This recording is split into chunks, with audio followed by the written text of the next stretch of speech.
Assalamualaikum warahmatullahi wabarakatuh. Perkenalkan, nama saya Yulia Wandani Ginting dengan NIM 0314232035 dari Universitas Islam Negeri Sumatera Utara, Fakultas Ilmu Tarbiyah dan Keguruan, Prodi Tadris Bahasa Indonesia semester 3. Pada video kali ini, kita akan membahas topik yang sangat menarik dan penting dalam bahasa kita, yaitu problematika di bidang morfologi bahasa Indonesia. Mungkin beberapa dari kalian sudah pernah mendengar istilah morfologi. Tapi, apa sih sebenarnya? Mari kita simak bersama. Morfologi adalah cabang ilmu linguistik yang mempelajari struktur kata dan bagaimana kata-kata itu dibentuk. Tapi, dalam kehidupan sehari-hari, kita sering menemui kesalahan dalam penggunaan morfologi. Yuk, kita lihat beberapa contoh kesalahan berbahasa yang sering terjadi dan perbaikannya. Pertama, kesalahan afiksasi. Kesalahan dalam penggunaan afiksasi sering terjadi, seperti penggunaan prefiks dan sufiks terdapat pada berita berikut ini. Pada tangkapan layar tersebut, terdapat kesalahan berbahasa pada paragraf ke-1 dan ke-4. Kesalahan berbahasa dalam paragraf ke-1 terdapat pada kata terjadina. Kesalahan penulisan kata terjadina yang tidak sesuai dengan kaidah kebahasaan yang berlaku. Kesalahan tersebut terjadi karena penggunaan afiks yang tidak tepat, khususnya pada penggunaan sufiks na pada kata terjadina. Penulisan kata terjadina yang benar sesuai dengan kaidah kebahasaan seharusnya ditulis terjadinya dengan menggunakan sufiksnya. Sedangkan kesalahan berbahasa dalam paragraf ke-4 terdapat pada kata manfaat. Kesalahan tersebut terjadi karena tidak adanya prefiks pada kata manfaat. Penulisan kata manfaat yang benar dan sesuai seharusnya ditulis bermanfaat dengan menambahkan prefiks pada kata manfaat. Kesalahan dalam penggunaan kata di sebagai preposisi dan prefiks terdapat pada tangkapan layar pada laman berita berikut ini. Pada tangkapan layar tersebut, kata yang mengalami kesalahan adalah di rumah. Seharusnya ditulis di spasi rumah, karena pada kata di rumah menunjukkan tempat dan tidak bisa dipasangkan atau diganti dengan imbuhan me. Contoh selanjutnya terdapat pada tangkapan layar pada laman berita berikut ini.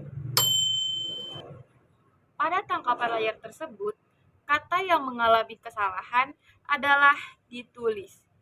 Seharusnya ditulis tidak menggunakan spasi. Karena ditulis bisa dipasangkan atau diganti dengan imbuhan me sehingga menjadi menulis. Kapan menggunakan kata di sebagai preposisi dan sebagai prefiks?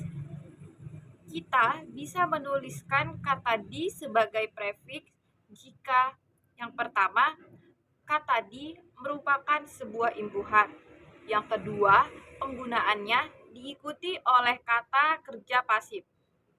Contohnya dimakan merupakan kata kerja pasif karena dimakan bisa diubah menjadi memakan. Karena kata kerja pasif itu bisa diubah menjadi kata kerja aktif dengan menambahkan imbuhan me. Sehingga penggunaan kata di-nya harus disambung. Kata di sebagai preposisi jika pertama, kata di merupakan kata depan. Kedua, menunjukkan tempat, nama, waktu, dan lokasi. Contohnya di mana? Di rumah, di sekolah. Ketiga, jika penggunaannya tidak dapat diubah menjadi kata kerja aktif. Contohnya, di sana tidak bisa imbuhkan menjadi mesana, sehingga tidak dapat diubah menjadi kata kerja aktif. Contohnya, di sebagai preposisi adalah di jalan.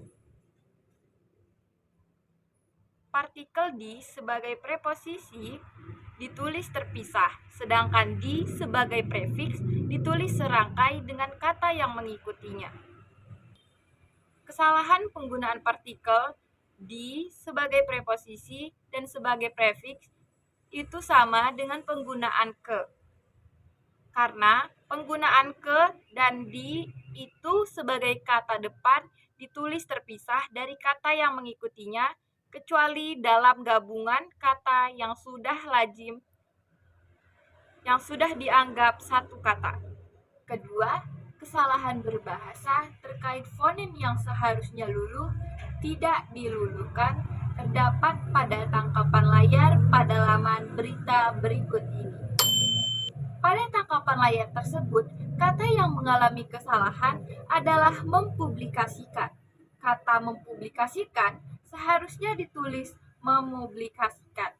Bentuk dasar publikasi seharusnya mengalami peluluhan apabila diberi afiksme.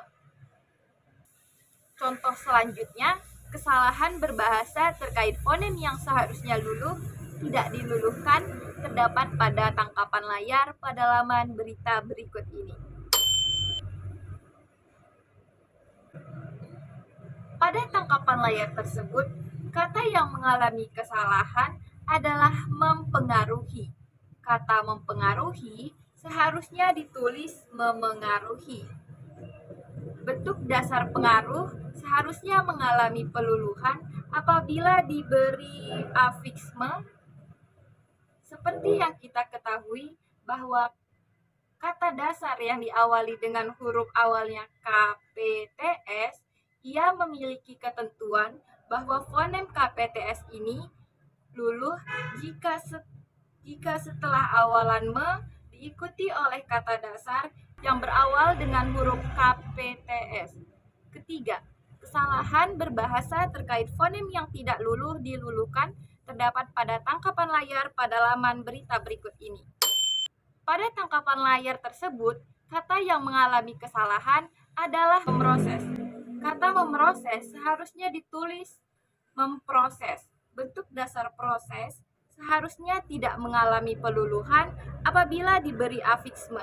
Seperti yang kita ketahui bahwa kata yang diawali dengan kluster atau konsonan rangkap tidak mengalami peluluhan ketika diberi afiksme. Nah, itu dia beberapa kesalahan morfologi yang sering kita temui dalam kehidupan sehari-hari. Dengan memahami dan memperbaiki kesalahan ini, kita bisa berkomunikasi dengan lebih baik dan jelas. Wassalamualaikum warahmatullahi wabarakatuh.